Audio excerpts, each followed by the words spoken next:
Hey, you guys. I moved down to the basement because things are getting loud upstairs. So this is lecture 3, and it's going to be a little bit longer because I'm going to go ahead and talk about the effects of the 7 categories of massage movements. So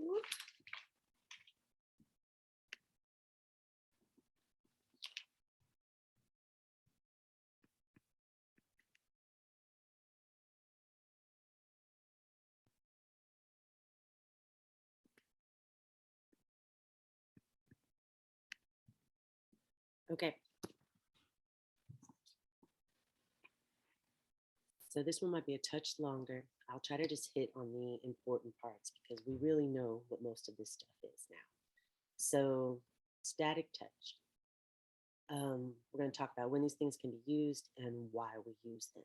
Static touch is when anytime you're just holding your hand still. And it is something that they mention in the book, like even your handshake is your first static touch with your client. And even that can express like your confidence that you're here to help.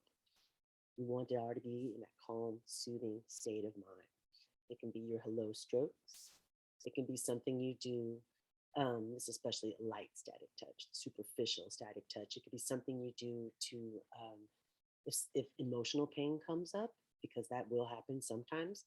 You can just stop what you're doing, maybe the deep work that allowed this emotion to come out, and then just give soothing touches to the back or wherever you're working until they make it through that emotion, and then you gently ease back in again. It can reduce pain, lower blood pressure, control somebody who's nervous and anxious, and mainly it is to soothe and to comfort. Now, when you're using static touch with deep pressure, that's like what we use for pressure points, trigger points more aptly, the places where the tendons are attaching the muscle to the bone, which are usually trigger points as well. Um, that. It can be calming, anesthetizing, so it can actually make the pain go away. You hit that point, like say one of those points around your collarbone where your pecs are, your clavicle, where your pecs are painfully attached right there. It starts off hurting, and then you say, let me know when it eases up, and they tell you, and then you let go, and that pain tends to go away. And so it is an effective tool when you're dealing with tight muscles or painful areas in a person. Um, it can soothe muscle spasms, relieve pain at reflex areas, stress points and tendons, and trigger points. It's used in sports massage, acupressure, and you want to make sure you're within people's pain tolerance. You don't want to go beyond the pain threshold, once again, because then people tighten up. All right, number 2, gliding methods. So this is something we've also worked with extensively already. Your aura gliding is basically energy work. You do not touch the person at all. Your feather gliding is typically used at the very end of the stroke and or at the end of the massage. But at the end of working on a particular area, when you do the feather and then wrap and then re-drape them, they say that it can be stimulating, or if you do it over and over again, it can be soothing, but most of the time that does not happen. You don't just keep feathering people to death. All right, superficial gliding. Now that is your effleurage. And you start with effleurage, you spread oil with effleurage. If you're not using oil, you're still going to want to start with the long, smooth strokes. This is something you keep the speed and intensity stable when you're doing this superficial gliding. Distribute your lubricant. It can soothe the intensity of other things that you are doing. So when we talk about general and then specific and then general again, the specific things you might be doing might be causing a little bit of pain. They're going to be having to work through it, and then you make nice by some good effleurage strokes again. So slow, gentle, rhythmic movements soothes the person, warms and softens the superficial tissues, and enhances local fluid movement. And then deep gliding. Now, this is what you can do with your forearm. You do it with your hands, you do it with your fists. You need to be thinking about your body mechanics while doing deep gliding because this is um, exerting more pressure. So you want to use your body weight and make sure that you are aligned properly. Um, and yeah, pay close attention to your joint alignment. So you have it neutral as possible so that you will avoid injury. Um, you want that part that you're going to go deep on to already be in a relaxed state. So you'll have warmed up the tissues prior to this. It has an elongating effect on muscle tissue and fascia, enhances local fluid movement. If you use too much force, you're going to get that their body's reflex mechanism that's going to make them tighten up. Once again, that means you pass the pain threshold. And generally, deep gliding strokes, like regular effleurage, go in the direction of the muscle fibers. So we go up the back and down and around, pulling in, like going across your latissimus dorsi, up across the trapezius. You go up and down with the effleurage strokes because all of your arm muscles are going this direction, basically. Same with your legs. So it goes in the direction of the fibers. And generally toward the heart because you're going with the blood and venous lymph flow. So the deep gliding strokes can increase the fluid movement, stretching and loosening underlying tissues, separating and broadening tissues, increasing relaxation, and palpating deeper tissues. When you are using those deeper strokes, you can get to the muscles underneath the superficial muscles and see more of what is going on. So I think we covered all this. Yeah. Let's move on to petrissage. Here's your gliding. Okay. Torsion, aka kneading, aka petrissage. Lovely to have so many names for one thing, but this is an important part of the massage. Did I skip something? Okay.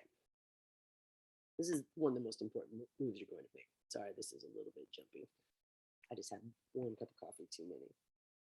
So, fooling is lifting and spreading the tissue.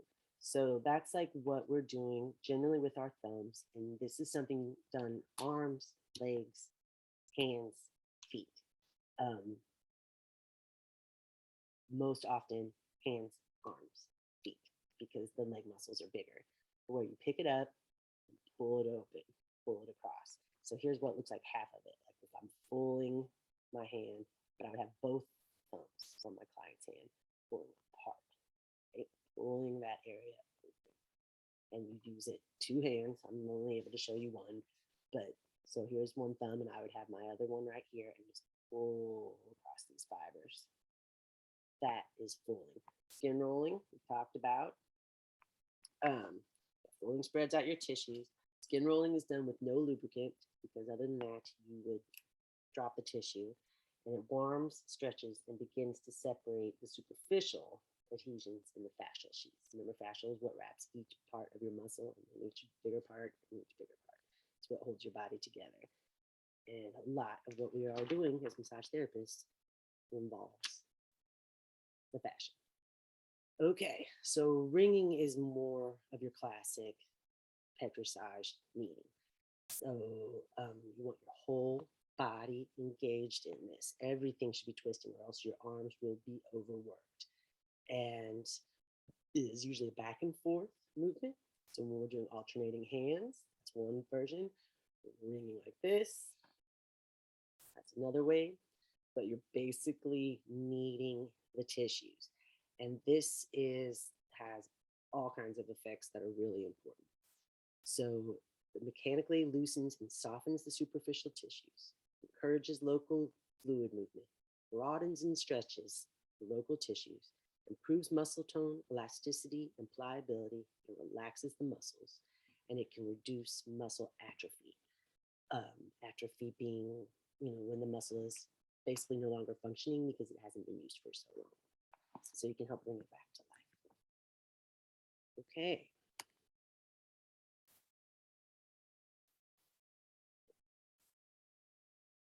Here's my paper. All right. Moving on with shearing, aka friction. So superficial friction is something that I have never experienced, but it's something that is in the book. So we'll just talk about it for a second. They're saying you don't use lubrication and you're just warming up the tissues like this. You're not going to be able to get very deep that way or warm up very many tissues that way. So I can't really think of when that is beneficial, but there you have it. All right, deep friction movements. We do this all the time. You're pressing the layers of tissues together. Presses one layer against the other to flatten it, broaden, or stretch the tissues. So when we're doing this to help separate the tissues and soften adhesions, aids in absorption of fluid around the joints, enhances circulation and glandular activity of the skin. And this is one of the things that causes hyperemia, the excessive blood flow to the skin.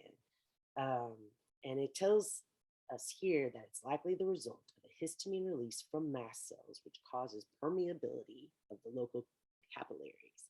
So that just gives you a little more details into why we're bringing more blood flow to the surface. But this is healthy. It's bringing good nutrients and oxygen to your muscles. Now, we already know that some of this deep friction is to be done circularly with your fingers or your palm, or with me, it's knuckles, and that produces heat, stretches the fascia. It can be direction, so the cross fiber or transverse friction, you're going, so here's the muscle tissues going this way, you're going that way, opposite. And then there's longitudinal, also known as linear. It goes in the direction of the fibers.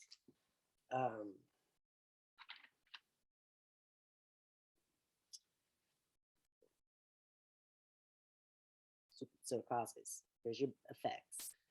Superficial hyperemia, bringing the blood to the surface, produces heat in the superficial tissues and skin, stretches, broadens, and loosens tissues, breaks down connective tissue adhesions, and increases viability of the tissues. And then there's the kind of additional friction methods that we have talked about as well, and some use some more than others. So rolling, we take the whole, I'm gonna like get my leg up here. Take the whole muscle and roll it on the bone. Whereas kneading would be more like that. That would be more your pectorsage. This is taking the whole muscle, rolling it on the bone. Chucking would be taking the muscle and moving it up and down the bone. There's one that's I'm experimenting with, but yeah, don't use that a whole lot. Compression, that's when you're doing this with a little bit of depth. Rhythmic pressing movements into the tissues, like we like to use up on the IT band.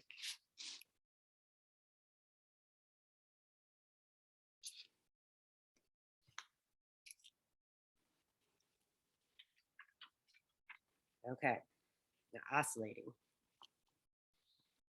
So the shaking is when you hold the joint, shake the whole arm to release the tension.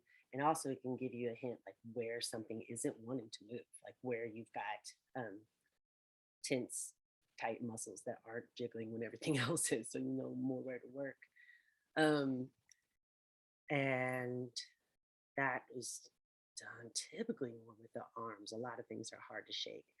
Jostling, you grab that whole muscle that's giving you trouble. So we've got a tight bicep, you grab the whole bicep, and you shake it across the bone, not up and down, across its axis. And then rocking, say they are prone on the massage table, and you just give that little push, pull, push, pull, push, pull, and it's supposed to be a very soothing thing. That's your oscillation. Then vibration. Okay, this is the continuous shaking or trembling, and we've been doing it on the laminar groove up and down the spine, right? So you can do about 5 to 10 times per second when you're just using your fingers. You can also use your palm to vibrate a muscle. Just to help kind of really basically just shake it loose.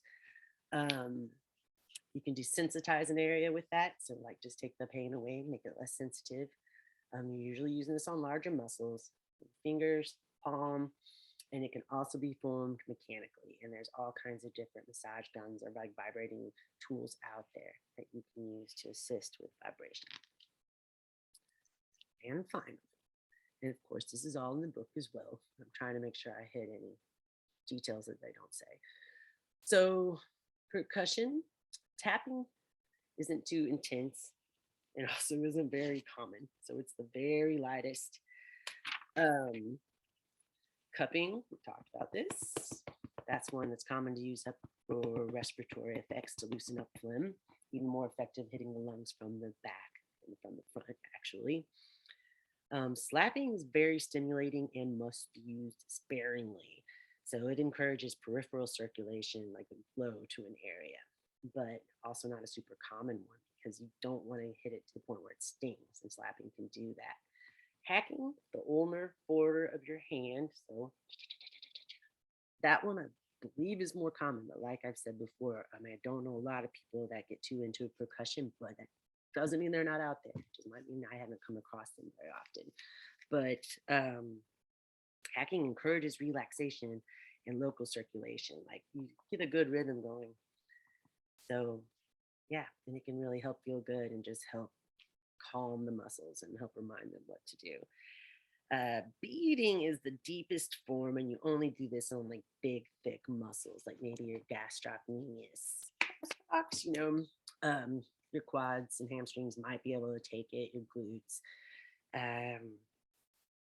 But you never do this very heavy or very hard. So initially, when you're using percussion, also known as tapotement, the effect is stimulating, but then prolonged application encourages relaxation and an anesthetic effect. In other words, takes the pain away from some of the nerve endings. Deeper applications can cause vasodilation. That means your veins dilate, allowing more blood flow through, and so increased circulation. And then, yeah, cupping can break up the lung congestion. Okay. That is the end of your lectures for your online portion of this week. I'll get those uploaded right now and the rest of the quizzes. And I will see you guys Thursday night.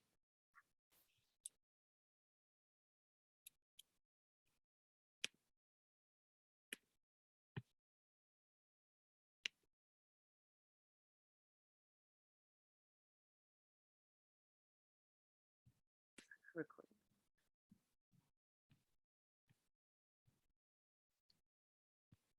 Oh my God.